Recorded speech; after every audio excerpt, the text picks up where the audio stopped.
Welcome back everybody. Now let's continue the fanfic Lone Survivor. The back door had been knocked off its hinges, lying broken in the doorway and being trampled upon. Some of the loose wooden boards had been torn from the windows and the glass shattered by undead hands. The ivy-covered shed, which had once kept the boat safe from the outside world, had both doors wide open, the boat missing. Lee? Molly hissed through gritted teeth as she saw she was beginning to attract unwanted attention. "Anyone?" she murmured and quickly backed out of the doorway when she noticed a few getting too close. Lee's name was the first to roll off the tongue as he was probably the only one she had really warmed to. He may have given her a good ass kicking back at the river, but he was someone she could rely on, the only one she really trusted for so long. He was a good leader. She had her faith in him and maybe even admired him, maybe even cared. He's not dead. They're not dead. They can't be. I don't believe this. It's not fair. This is what I fucking get for getting too attached to other survivors. It ruins everything. Never again. She studied the house, but I can't just leave. They could still be in there. They could be trapped. She glanced around at the geeks again. No way. No one could survive in there. But then, what do I do now? Walk away? I've been through worse shit than this. I don't even know if they're dead. They could still be alive. Hell, they could be down by the river right now, sailing off into the sunset like some fairy tale. Whatever happened, it's not my problem. It's not. Don't get so fucking sentimental, Molly, about a group of people that you barely even know. You don't need to fret. You don't need to worry. You don't need to dwell on it. They're not your problem. Not anymore. Molly sighed deeply. Her inner conflict was causing her head to throb. It's time to walk away. Home sweet home. Molly pushed the door to her unofficial flat room in an apartment complex. It's been a few days since I've been back here. She flung her backpack over at the sink at the kitchen unit as she slumped down on the sofa and stared into her space, her gaze distant. She tugged at her blonde hair, rushing her fingers through several knots at the back of her head. She huffed gruffly. Unable to sit still for too long, she stood up and wandered back over to the kitchen and took several candles and matches from the drawers and cupboards. She placed the candles around the room. With a stroke of the match on the matchbox, she lit each one, giving the blackened flat an orange glow. "Better," she murmured aloud. "At least I have light now." She watched as newly melted wax began to drip off one of the candles. She walked out to the window, stared out at the cold night sky and the never-ending void of darkness. The outside world was barely visible. The only noticeable thing was the silhouettes of geeks roaming the streets. Don't they ever stop? She wondered to herself as she moved away from the window and nestled down on the sofa, preparing herself for sleep. Tomorrow I'll probably be up around sunrise for another day of scouting around for supplies. Molly sighed deeply. She missed Lee and his group. She missed having people around her. Not only had her routine changed, but her entire view of this apocalyptic world. She had only really been looking out for herself all this time, but now she wanted to be with them again. Being on her own had hardened her, changed her. Change is what gets you killed, Molly stated, but maybe I was wrong. I don't think I want to be on my own. I don't think I want to be alone.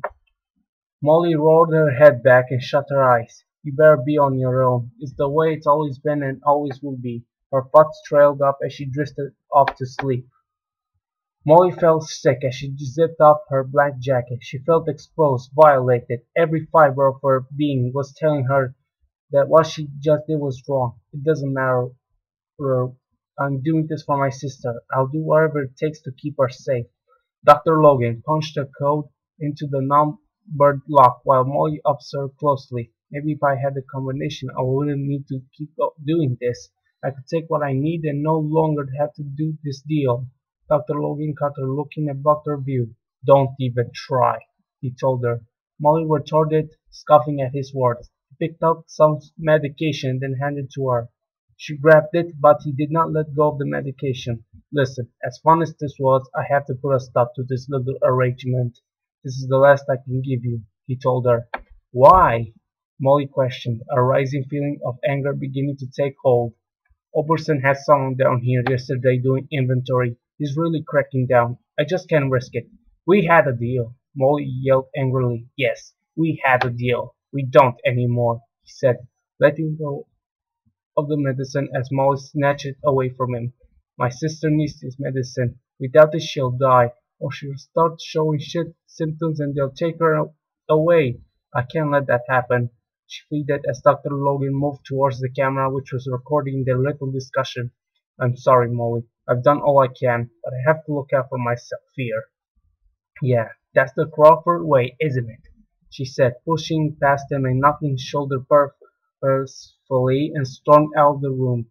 She paused outside the door. Suddenly feeling breathless, she fell back against the wall and swallowed hard, a sob in her throat. She gasped, lifting her hand and combing her fingers through her hair. What am I going to do? Sunlight touched Molly's face. Her eyes shut open as she quickly sat up, wiping her sleep-deprived eyes. Looking round at the bright glow of the new day, she swung her legs around and stood up. Most of the candles had died out. The rest she extinguished with a small huff of breath. I thought I had stopped having nightmares, she grumbled, walking towards the kitchen and scooping up her backpack and swinging over her shoulder. She sighed deeply, taking out the crumpled picture of her sister from her backpack and staring at it longingly. I wish we could have made it out there together. She put the picture away and opened the apartment door, heading out on her daily search for supplies. Let's see. What places haven't I searched? Molly gazed at the map of the apartment complex at the end of her corridor. She lifted her hand, rushed her finger across several of the rooms. I still need to check the rooms on the fourth floor and above. However, last time I checked the stairway was blocked off, but I think I'll be able to get up there. I'll just need to figure out how. She paused, rushing her finger down the map to the first floor. Basement is off limits, but there might be something useful down there. It's best to check everywhere after all. I been here a very long haven't been able to search truly, so I may as well start. Where to first, Molly? She questioned herself. She went over her options before deciding what to do. If better start from the top and work my way down, she figured. Alright, now that I have a plan, let's go.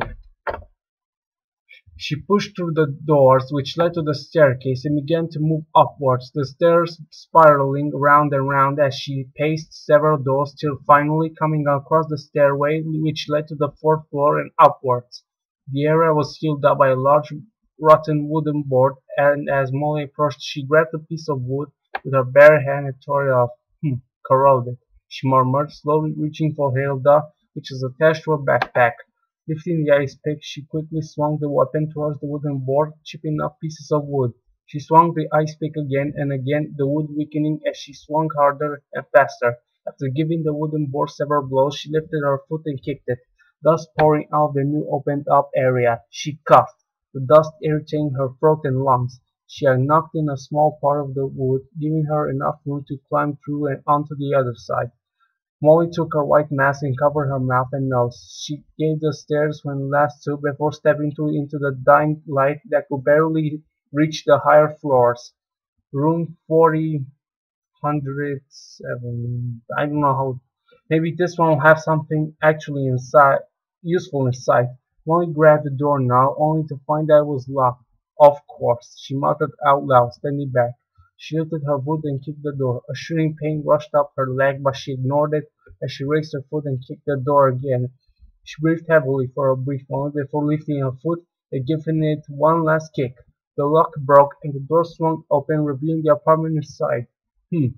She said simply as she began to search the newly accessible area. She checked the kitchen to find nothing. The living room, nothing. She walked towards the bathroom and pushed the door open only to be met by the stench of decaying flesh. There was a body lying pressed up against the sink, a knife stabbed right in the between of the eyes. An expression of shock was left upon the victim's face, their glazed over eyes wide open in horror and their jaws hanging in a silent scream. Unfazed, Wally walked up to the rotting corpse and pulled the knife from its head. His neck cracked and his body fell limply forward. At least this one is completely dead, she thought as she quickly backed out of the bedroom and slammed the door behind her. The last room to check was the bedroom. Molly strolled over confidently, throwing open the door only to find two blood-soaked beds. Molly clenched the door handle for a moment before forcing herself to go in and approach the scene. There were no bodies, nor a weapon, or anything at all that could tell her what had happened, until she noticed a small toy lying on the group. She hesitated before crouching down picking it up, to find that it was some sort of stuffed bunny rabbit. My sister had a toy like this when she was younger. She clutched it in her hand as old memories began to float back. Guys, I will continue in the next part.